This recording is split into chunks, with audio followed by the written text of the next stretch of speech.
Hey guys! Welcome to my channel Nihon no Neko. This is my first ever YouTube video.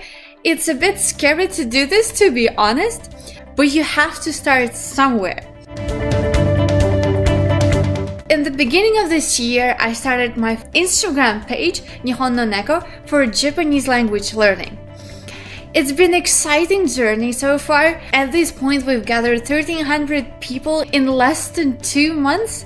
Can you believe it? It is really exciting. I feel really huge responsibility to deliver my best and to listen to all of those voices how to make this better. The question that I'm getting a lot is, can you include Romaji? Now, this is where I have trouble to listen, because I feel really strongly about not to include Romaji. You have sentence with hiragana and kanji, and then you have just hiragana to let you know how those kanji are read. If you want to learn Japanese language, you have to start with hiragana. Yes, the Romaji might be a first step to switch to hiragana, but barely one day.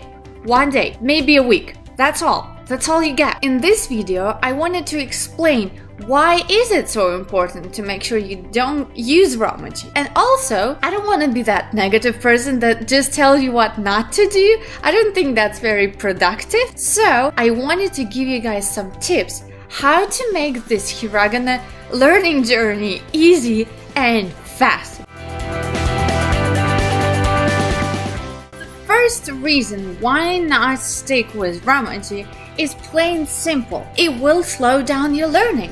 Why would you do this to yourself? It's like walking with crutches. You need it when you broke your leg, but if you're learning how to walk, you need to start walking yourself. If you keep using crutches all the time, you're not gonna learn how to walk. Spend a day, a week, learning hiragana intensively, and then start using it.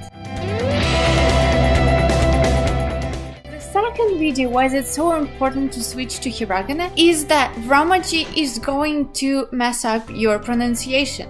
Let me explain. When you look at Romaji, you inevitably think of your native language, which I assume is English. You start thinking, even subconsciously, about how to pronounce this with the knowledge that you have about those letters in English. And that is wrong. Japanese has completely different pronunciation than English. The letter A would not be A, that would be A, like hiragana, katakana, right? It's different.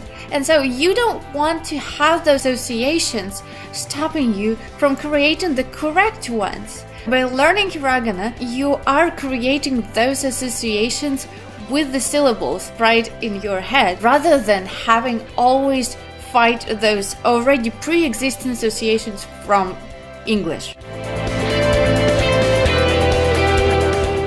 Another reason why is it so important to learn hiragana is that hiragana is going to prepare you for kanji. If you want to learn Japanese, there's no way about it. You have to learn kanji. Start as soon as you can. Start writing it so you can feel the flow of the language, the feel of writing. Knowing how to write is gonna make it easier to remember a lot of stuff.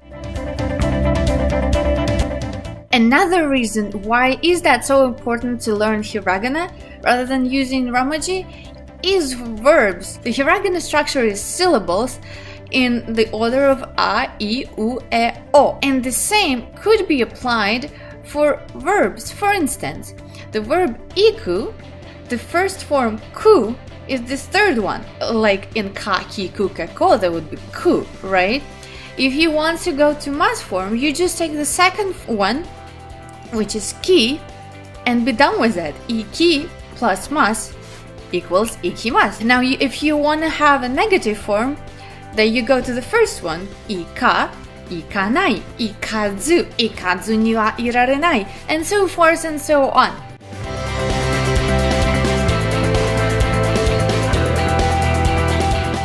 So it's really easy this way not to ever doubt which one is it.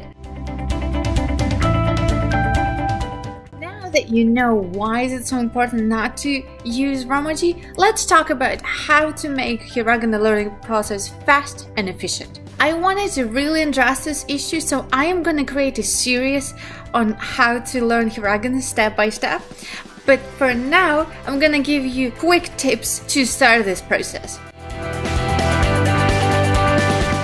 So first tip is really use your imagination and use visualization tactics. For instance, with the symbol tsu, you can think of tsunami and imagine a wave, and this is actually similar to a wave.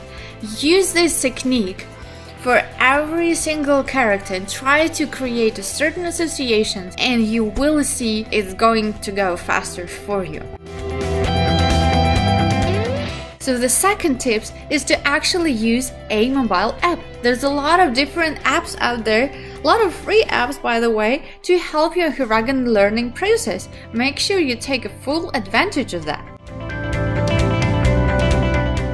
The third tip is write it and feel it, because there is a very subtle difference in many symbols, and as you write it you can notice it much better and understand much better what exactly you need to do to achieve that. Let's take for example the difference between the symbol for re and ne. You can see there's only in the end there is this little difference, and when you look at it at first sight you can barely notice it, but when you write it, you have to do this. Your mind will inevitably pay attention to this difference, and therefore remember it.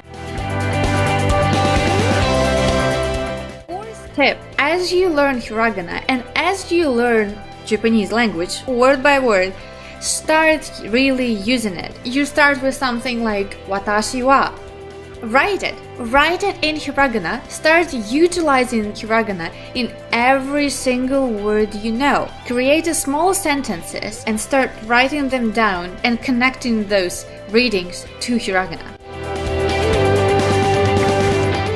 So the fifth and final tip is to read out loud. Create a sentence with the hiragana, with the word that you already know in Japanese, and read it out loud. Look at those symbols, and as you pronounce it, try to connect what you hear with what you see. It's really powerful to connect those meanings, the sounds, as well as to advance your pronunciation. Not all the words are easy to pronounce at the first time, and this will help you to already feel comfortable pronouncing these words when you talk to actual Japanese people. When you read out loud, you are preparing yourself to be able to speak, and that's your final goal, right? What's the point of learning language if you're not able to talk?